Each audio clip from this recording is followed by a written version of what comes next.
Says law of market या बाजार का नियम। आज मैं आपको प्रतिष्ठित अर्थशास्त्रियों के इस बहुचर्चित सिद्धांत के बारे में कुछ बताऊंगी कि सेज लॉ ऑफ मार्केट क्या है और किन अर्थशास्त्री ने इसे प्रतिपादित किया था। ये है जीन बैप्टाइज से, जिनको हम शॉर्ट में कहते हैं JB से। इनकी एक बुक 1803 में पब्लिश हुई थी, जिसे ट्रीटीज ऑन पॉलिटिकल इकोनॉमी इनकी बुक का नाम है। इन्होंने 1803 में इस सिद्धांत का प्रतिपादन किया था। आपका जन्म 1767 में हुआ था और आपकी डेथ हुई 1832 में। तो इन्होंने 1800 अपनी मृत्यु के 30 साल पहले इस पुस्तक का प्रतिपादन किया था। इनकी एजम्पशंस हैं कि अर्थव्यवस्था में पूर्ण प्रतियोगिता पाई जाती है। हम लोगों ने बहुत सारे मार्केट कंडीशंस इंटर में पढ़े होंगे कि परफेक्ट कंपटीशन, इम्परफेक्ट कंपटीशन। तो इन्होंने कहा कि कोई भी कुछ नहीं, अर्थव्यवस्था में पूर्ण प्रतियोगिता की स्थिति हमेशा रहती है। अर्थात जितने भी क्रेता विक्रेता हैं, हर एक को मार्केट की समस्त दशाओं का ज्ञान होता है। जितने भी फैक्टर्स ऑफ प्रोडक्शंस हैं, उनको जॉब मार्केट के बारे में सब कुछ पता होता है। गवर्नमेंट का किसी भी प्रकार का कोई हस्तक्षेप नहीं होता है और जो फाइनेंशियल इंस्टीट्यूशंस हैं वो परफेक्टली कॉम्पिटिटिव हैं और हर समय वो सहायता प्रदान करने के लिए तत्पर रहते हैं। कीमत, मजदूरी और ब्याज दरें लोचशील, अर्थात कहीं पे भी किसी प्रकार की रिजिडिटी नहीं है कि यदि कीमत को, किसी वस्तु की कीमत को एक स्तर पर फिक्स कर दिया गया तो वो उतनी ही रहेगी। जैसे हमारे पेट्रोल की कीमतें क्या है, एडमिनिस्ट्रेड कीमतें हैं, प्रशासित कीमतें हैं।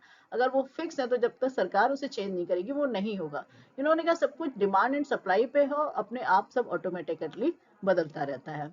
मुद्रा एक आवरण है। उन्होंने कहा जिस मुद्रा को हम लोग बहुत आज आधुनिक समय में एक सब कुछ वही समझते हैं अपना, तो कि मुद्रा मुद्रा उन्होंने कहा वो एक आवरण है। समस्त आर्थिक क्रियाओं को मेजरमेंट का एक तत्व है, वो अपने आप में कुछ भी नहीं है ना। अगर आर्थिक क्रियाएं ना हो तो मुद्रा का भी कोई वैल्यू नहीं रहेगी। उन समस्त आर्थिक क्रियाओं को प्रतिपादित करने के लिए और ये बताने के लिए कि केवल मुद्रा के माध्यम से देख सकते हैं इकोनॉमी में कितनी इकोनॉमिक एक्टिविटी हर फाइनेंशियल ईयर में होती है, और इसके अलावा इसका कोई रोल नहीं होता है। और इन्होंने कहा समस्त मुद्रा व्यय कर दी जाती है, जिसका कोई संचय नहीं करता। हम लोग जनरली कहते हैं ना कि मुद्रा का संचय, संचय का अर्थ होता है कि आपने उसे अनयूटिलाइज्ड फॉर्म में या तो जमीन के नीचे गाड़ कर रख दिया या किसी भी रूप में उसे आपने ऐसे कर लिया कि उसका कोई प्रयोग नहीं हो रहा है। लोग पहले होता था ना, धन खरीद के गाड़ के रख देते थे। तो इन्होंने कहा कि समस्त मुद्रा व्यय कर दी जाती। व्यय में आपका इन्वेस्टमेंट भी होगा और कंजम्पशन भी होगा।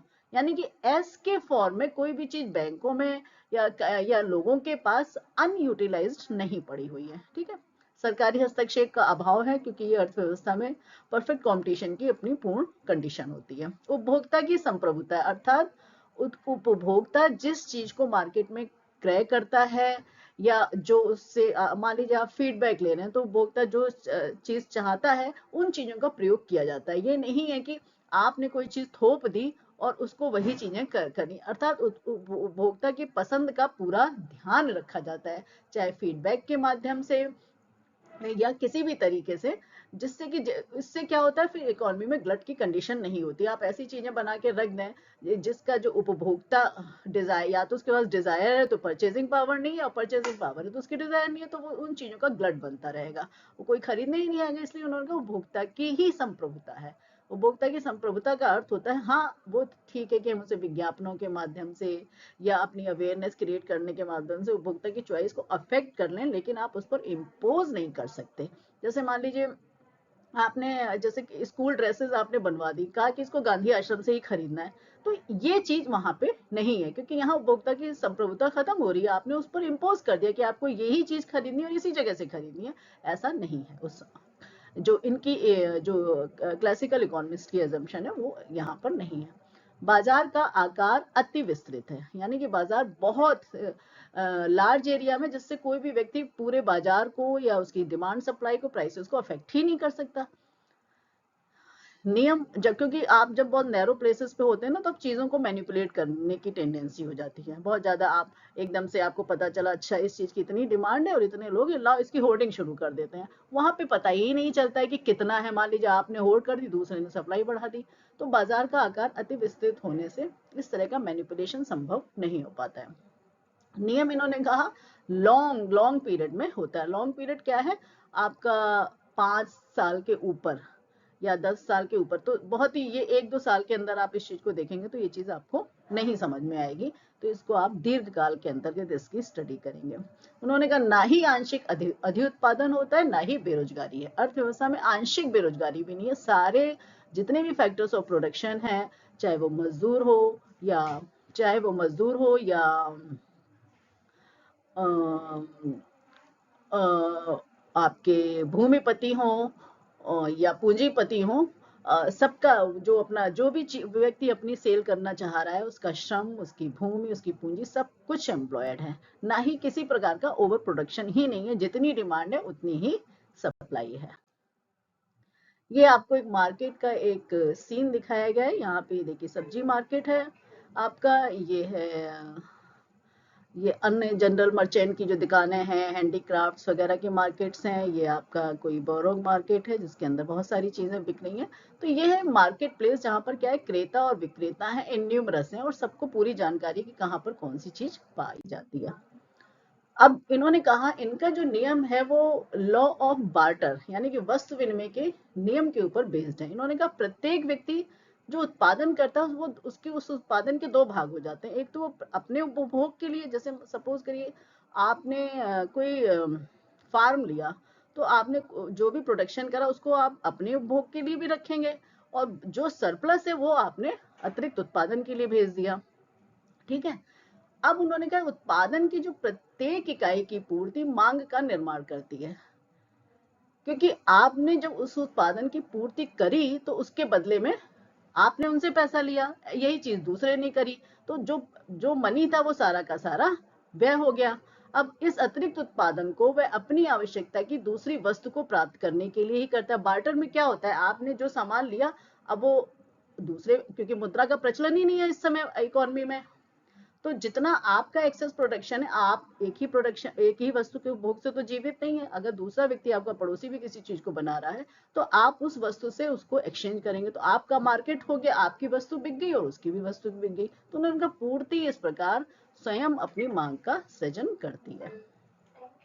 चेंज इन क्यू यानी कि चेंज इन प्रोडक्शन या quantity demanded is change in employment and change in demand. इसको आप आउटपुट कह दें, जैसे ही आउटपुट होता है वैसे ही एम्प्लॉयमेंट क्रिएट होता है, परचेजिंग पावर बढ़ती है, उसकी डिमांड क्रिएट हो जाती है।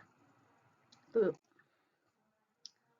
अब इन्होंने एक एग्जाम्पल दिया, मान लीजिए इकोनॉमी मोनेटाइज्ड है, हर चीज को क्रय विक्रय में वार्टर ना होकर मुद्रा बीच में आ गई है। तो उन्होंने कहा यदि एक वर्ष में मान लीजिए जितनी वस्तुएं या सेवाएं उत्पादित होती है उनका मूल्य 100 करोड़ है, तो वो जो 100 करोड़ मूल्य है वो जितने भी फैक्टर्स ऑफ प्रोडक्शन है, मजदूरी में उसका पैसा भुगतान हुआ, लगान जिसने भूमि दे रखी थी उसको उसका गया, पूंजीपति को जो पैसा लगा के 100 करोड़ उत्पादन किया गया उसको ब्याज गया, और लाभ उद्यमी का था। तो साधन की जो आय है 100 करोड़ हो गई और माल गया। अब इस साधन की जो 100 करोड़ आय थी, क्योंकि मुद्रा का संचय नहीं हो रहा है, तो ये जितना भी माल बाजार में आया, ये 100 करोड़ जिन लोगों को मिला वो उसे क्रय कर लेंगे, उस वर्ष उत्पादित वस्तुओं एवं सेवाओं पर व्यय कर दिए जाएंगे।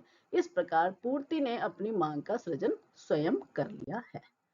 अब ये एक सेल्स लॉ का सर्कुलर फ्लो है, जिसमें दिखाया गया है जैसे इकोनॉमी में बहुत सारे हाउस होल्ड होते हैं, परिवार होते हैं, है ना। अब उसमें से कुछ परिवारों ने बचत करी, उनके पास सरप्लस मनी था, उन्होंने उसमें को इन्वेस्टमेंट किया, एक फर्म स्थापित की क्योंकि जितना भी इन्वेस्टमेंट का मनी होता है वो फिक्स्ड कैपिटल और वर्किंग कैपिटल में लगाया जाता है। अब जो फिक्स्ड कैपिटल से तो स्ट्रक्चर खड़ा हो गया, प्रोडक्शन आया, बाकी आपका वर्किंग कैपिटल के रूप में मजदूरी का भुगतान, ब्याज का भुगतान, इनके लिए सारा पैसा होता है, जिसकी टोटल राशि को इन्वेस्टमेंट कहते हैं।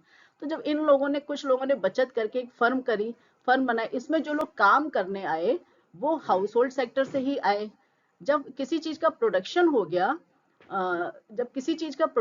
गया, तो उसके बाद उसका जो जो वर्कर्स थे, जो कैपिटलिस्ट थे, जो भूमिपति थे, वो भी इसी हाउस होल्ड सेक्टर से थे। तो उन सबको प्रोडक्शन के बाद जो भुगतान किया गया वो इनकम इनकी बनी। इस इनकम को पुनः उन्होंने इस फर्म से जो प्रोडक्शन हुआ उसको कंजप्शन में व्यय कर दिया। तो सेविंग्स हाउस होल्ड से फर्म्स की ओर फ्लो होता है, फिर फर्म्स से हाउस होल्ड को इनकम मिलती है, फिर ये हाउस होल्ड पुनः उन्हीं वस्तुओं को कंजम्पशन पर व्यय करते हैं। और जो बचता है, जो जिनका सरप्लस ज्यादा होता है, जिनकी फर्म होती है, वो अपना सेविंग भी करते हैं और इधर इन्वेस्टमेंट में व्यय करते रहते हैं। तो केवल फर्म, इसका अर्थ ये नहीं कि केवल ये फाइनल जो गुड्स का प्रोडक्शन हुआ है उन्हीं जो कंजम्पशन का अर्थ है जितनी भी वस्तु बनी उसका भी कंजम्पशन हो गया, और जो आपकी लोगों के पास लैंड थी जिसका को फर्म, जिस पे फर्म ने अपना फर्म बनाई होगी, उसको भी भुगतान हुआ, उसने भी इन चीजों को खरीदा, पूंजीपति को भी भुगतान हुआ। तो ये सारी मांग क्रिएट हो गई, चाहे वो कंजम्पशन के रूप में थी और इन्वेस्टमेंट की जो वस्तुएं थी उनके रूप में थी। तो ये इनका सेल्स का लॉ यही कहता है कि कोई भी मुद्रा बचा के, मान लीजिए 100 करोड़ रुपए की आय हुई पूरी इकोनॉमी में, अब कुछ वर्ग ऐसे हैं जो व्यय ही ना करें, तो उसमें से मान लीजिए 2 करोड़, कुछ लोग ऐसे थे कि 2 करोड़ रुपए व्यय नहीं हुआ, तो वो जो है क्या होगा, अधिक उत्पादन की श्रेणी में आ जाएगा। अधिक उत्पादन होगा तो फिर ये अगले वर्ष क्या कहेंगे, कुछ लोगों को छांट देंगे, तो फिर बेरोजगारी होगी। से का लॉ कहता है कि अर्थव्यवस्था में इस तरह की स्थितियां नहीं है, लोग थोड़े होते हैं और बहुत ज्यादा क्षेत्र में विस्तृत होते हैं और सब सुखी हैं, संपन्न हैं, तो सबके पास फ्यूचर के लिए कोई इस तरह की इनसिक्योरिटी नहीं होती। जब आपकी पॉपुलेशन कम होगी और सब बहुत ज्यादा हाईली लिटरेट होंगे, संपन्न होंगे, तो आपके पास इनसिक्योर नहीं होंगे, तो आप उस तरह की सेविंग को आइडियल सेविंग्स नहीं करेंगे और सारा का सारा जो आपका वाई है वो कंजम्पशन पर व्यय हो जाएगा या इन्वेस्टमेंट पर व्यय हो जाएगा। तो ये था आपका